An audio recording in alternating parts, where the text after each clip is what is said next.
Today, we're going to talk about raising your kids as a fruitarian.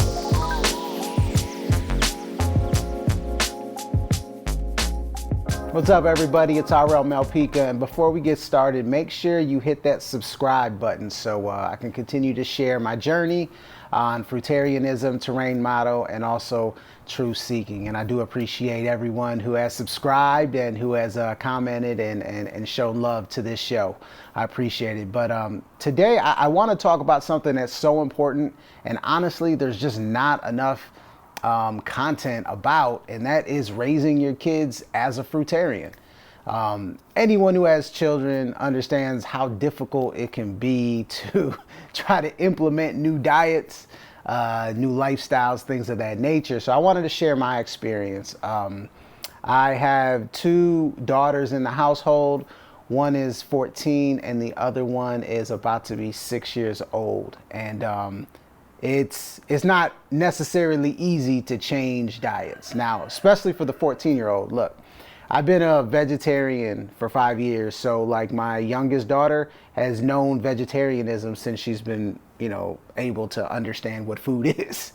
So that, that's easy. So I'll start with that. But implementing a majority fruit diet has been a bit of a transition for my 5-year-old. And I'll get to the 14-year-old in a minute, but because they're two completely different dynamics. Just like with us, we're conditioned to have a palate for certain types of food. Our mind, our neurotransmitters react to certain types of food because of what we've been eating for years upon years. And, making the transition to fruit for me, I had to do it step by step, meal by meal.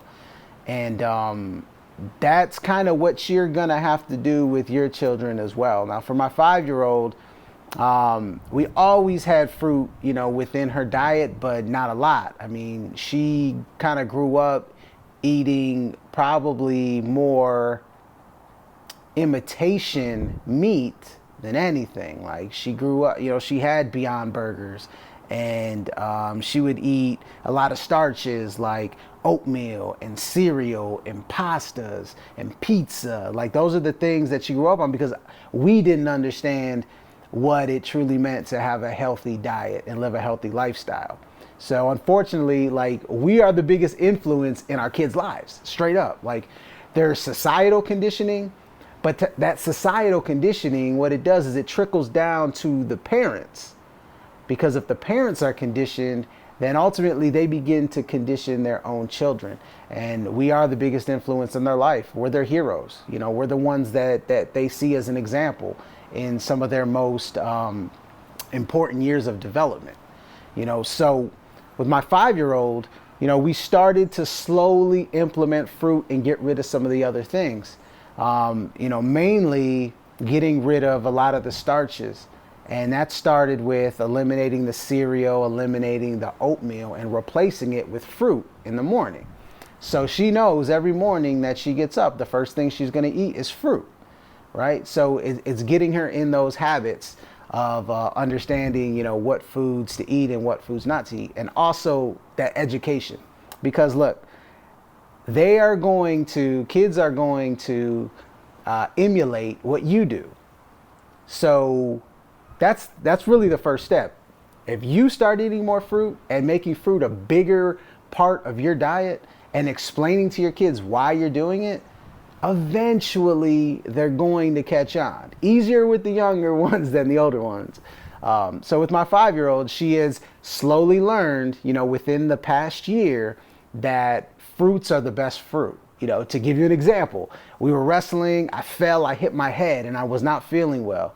And my daughter, she wants to take care of me and do all these things. And she's telling me, oh, Daddy, we're not going to eat anything but fruit because fruit is the best for us and blah, blah, blah. And it just made me smile because she's learning it. She's understanding it because she's seeing it and she's surrounded by it. That also means like your refrigerator needs to be full of fruit. Your counters need to have fruit on them. Like it needs to be readily accessible. If all you have is potato chips and candy and breads and, things of that nature, different starches, things like that, then that's what they're going to be accustomed to seeing. And that's what they're going to expect when you ask them, if they're hungry, or if they're hungry and they're asking for something to eat. So like your kitchen, your environment is extremely important. You have to keep it, you have to keep an environment of fulfillment and health. And they'll start to understand that that's what they need as the building blocks of their life. It doesn't mean that they're just going to be 100% compliant. Like every single day, I promise you, every single day, I have to have a discussion with my 5-year-old. And it goes a little something like this. Hey, Daddy, which non-fruit can I have today? And we'll have a discussion about it. A lot of things go into that. So what we do to help my youngest daughter kind of make that transition is we allow her to have one non-fruit a day, right? To get her just to the point where we're not just completely hitting her with all this new stuff at once, to where she sees it as a task and not fun, and then she automatically, once she gets older, she despises it. No, we want to educate her. We want to implement it slowly and create an environment of wholeness, of natural hygiene, and understanding of why we eat fruit, why fruit is the creator's food for us, why we are fruitarians, what it does to the body, and why we don't eat fruit, and when we eat non-fruit, what that does to the body. So she's learning all of that. So right now we're allowing her one non-fruit, and she understands if there is a time where she has more than one non-fruit, because look, we're all not perfect, right? Understanding what the next days are going to look like to help the body rid itself of that cellular debris and that toxicity. So that's the 5-year-old. Now moving on to the 14-year-old, a little bit different. And for anybody out there who has a blended family will completely understand what I'm talking about here. My 14-year-old is my stepdaughter. And she goes with her father half the time. And when she's with her father, they eat meat. They have a completely different philosophy on food and health. So it's kind of, you're not only battling the conditioning of your daughter for 14 years, but also the conditioning of what she's hearing on the other side as well. And that could be more difficult. So if you can relate to that, please drop a comment. I would love to hear it, because it is more difficult. With her, it's extremely important to focus on two things. Actually, three things, I should say. Number one, you as an example. Let her continuously her or him continuously visualize you eating fruit, eating healthy, eating whole raw foods, and seeing the effect it has on you. Number two, it is the environment. This is the most important. Like if your child is at home and there's potato chips everywhere, then they're going to result to eating potato chips. One thing that our 14-year-old, one thing we can say about her when she's with us is that she eats a vegetarian diet, because we don't have any meat in the house. And you have to constrict that to a point where there really is only good, wholesome foods in the house.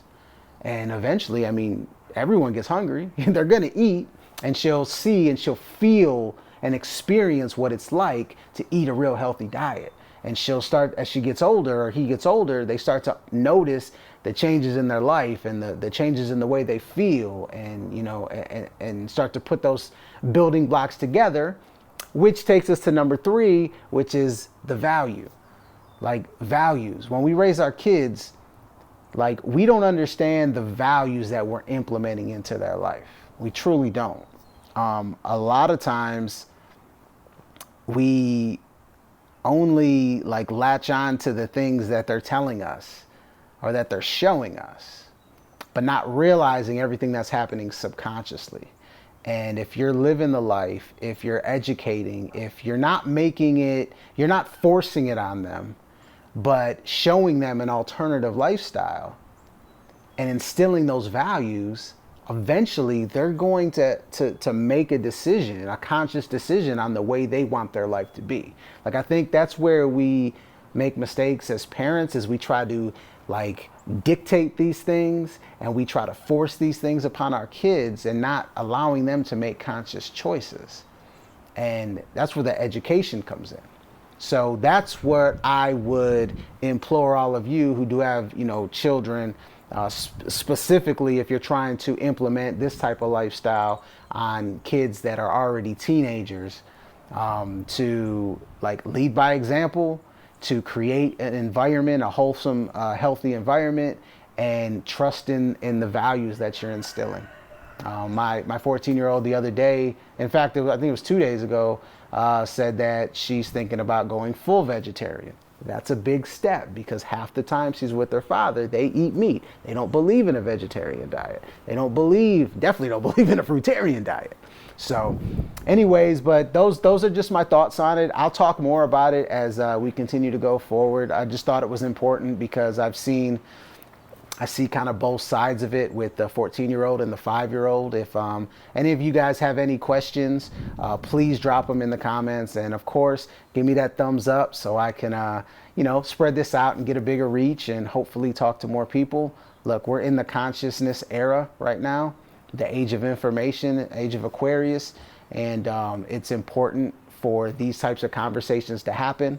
Also, if you enjoy me and enjoy listening to what I talk about, I do have a podcast. It's called Minds Like Minds. It's on all streaming platforms. And also, if you look in the description, you'll see Akasha Flix, which is my streaming service where I have my video podcast as well as a couple other shows and a lot more content. So I appreciate all your guys' support, and we will be back next week with another episode of the RL Truth. Peace out. Peace and love. Y'all be good.